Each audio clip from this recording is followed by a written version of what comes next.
লালমনিরহাট বিমান ঘাঁটিকে কেন্দ্র করে ভারতের একজন অবসরপ্রাপ্ত সেনা কর্মকর্তা আমাদের হুমকি দিচ্ছে। আর অবশ্যই আপনারা জেনেছেন যে গত কয়েকদিন যে আগে ভারত পাকিস্তানের যুদ্ধকে কেন্দ্র করে বাংলাদেশ সীমান্তে ভারতীয়রা কয়েক কয়েক হাজার সেনা মোতায়েন করছে এবং অনেক ভারী অস্ত্র মজুত করেছে এই অঞ্চলে, সীমান্তবর্তী এলাকাতে। আরও ট্যাঙ্ক, এরপরে বিমান, কামান, বিভিন্ন ধরনের জিনিসগুলা যুদ্ধের যে সরঞ্জাম আছে এখানে তারা এনে মজুত করছে। তারা যখন কোনো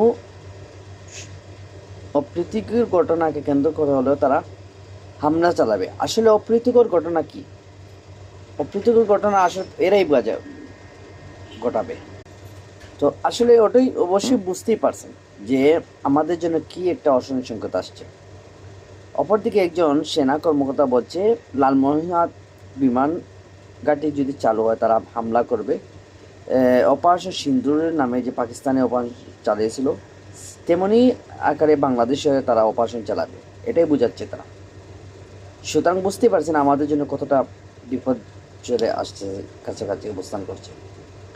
আমি মনে করি সরকারের উচিত কমপক্ষে ওই অঞ্চলে 12 থেকে 20,000 সেনা মোতায়েন করা উচিত এই অঞ্চলে।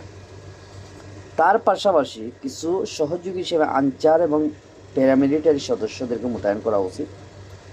আবার বিশেষ করে রৌমারী এই অঞ্চলে, আবার চট্টগ্রামে যে ফেনী অঞ্চলে কিন্তু সেনা মোতায়েন করা উচিত। আরও 15 থেকে 20,000 সেনা মোতায়েন, ওখানেও আনসার মোতায়েন করা উচিত। সিলেটের সীমান্তে রাখা উচিত, সিলেট সীমান্তেও সেনা মোতায়েন করা জরুরি, বিশেষ করে আগরতলা। আর অপরদিকে ফেনী সীমান্তে চট্টগ্রামের পার্বত্য চট্টগ্রামের অঞ্চলে শুধু সেনা সীমান্ত মোতায়েন করলেই শেষ হবে না। আমি মনে করি আমাদের সরকারের উচিত যত দ্রুত লালমনিরহাট বিমান ঘাঁটি চালু করা, তার পাশাপাশি ট্যাঙ্ক, গোলাবারুদ, ভারী অস্ত্রশস্ত্র মজুদ রাখা, মাইন আর বিশেষ যে ড্রোনগুলো আমাদের তুর্কি থেকে আগত এগুলা।